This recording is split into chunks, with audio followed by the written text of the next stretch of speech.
Pedro Venceslau, te deixei esperando um pouco, mas foi por um bom motivo, como você viu. E queria que você trouxesse a informação que você apurou, que é importantíssima, de como repercutiu na Câmara, que foi, né, o presidente da Câmara, Hugo Motta, foi o símbolo desta resistência do Congresso a esta medida de aumento do IOF, de alíquotas do IOF.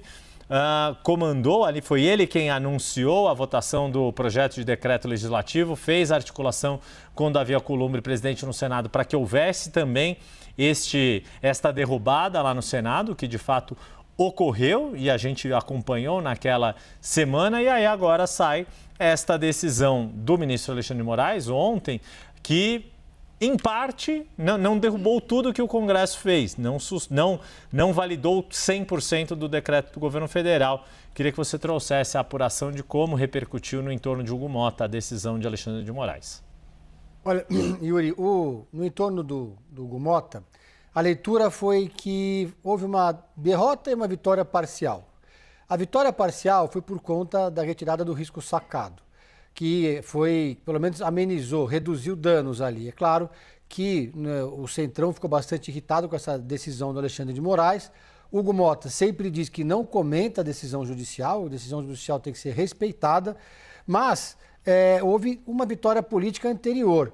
Na leitura dessas pessoas com as quais eu conversei, próximas ao presidente da Câmara, o governo federal, o presidente Lula, teve uma derrota significativa e isso fica registrado com a derrubada do decreto do IOF.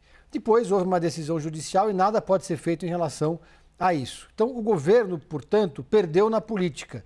E essa é uma sinalização importante, que o governo não tem hoje condições de fazer articulação política para pautas importantes, então tem sempre que recorrer ao Supremo Tribunal Federal. Ainda na leitura dessas pessoas próximas ao Hugo Motta, houve um segundo momento, claro, que foi a questão do veto ao aumento do número de deputados, que também irritou demais os parlamentares do Centrão. Nesse caso, também há uma leitura que o presidente Lula poderia ter deixado essa decisão para o Davi Alcolumbre. Ele poderia não ter feito esse veto, ter deixado até o prazo do 1º de outubro, que é o prazo que foi estipulado pelo Supremo Tribunal Federal, o que obrigaria o Senado a tomar uma decisão. Mas ele quis comprar esse desgaste.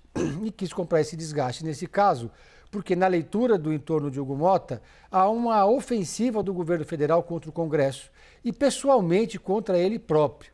Hugo Motta já assistiu, assessores levaram a ele aqueles vídeos que circulam nas redes sociais com aquele personagem que eles batizaram de Hugo Nem Se Importa. Não há registro de que essa campanha que ataca pessoalmente Hugo Motta ou o Congresso Nacional tem assinatura do PT. Mas na leitura dos deputados do Centrão e no entorno de Hugo Motta, sim, tem a digital do Palácio do Planalto, a digital do PT, numa ofensiva que seria do governo contra o Congresso Nacional para melhorar a popularidade do presidente Lula. Dito isso, o entorno de Hugo Motta disse que ele não pretende retalhar na mesma moeda, apresentar pautas bombas.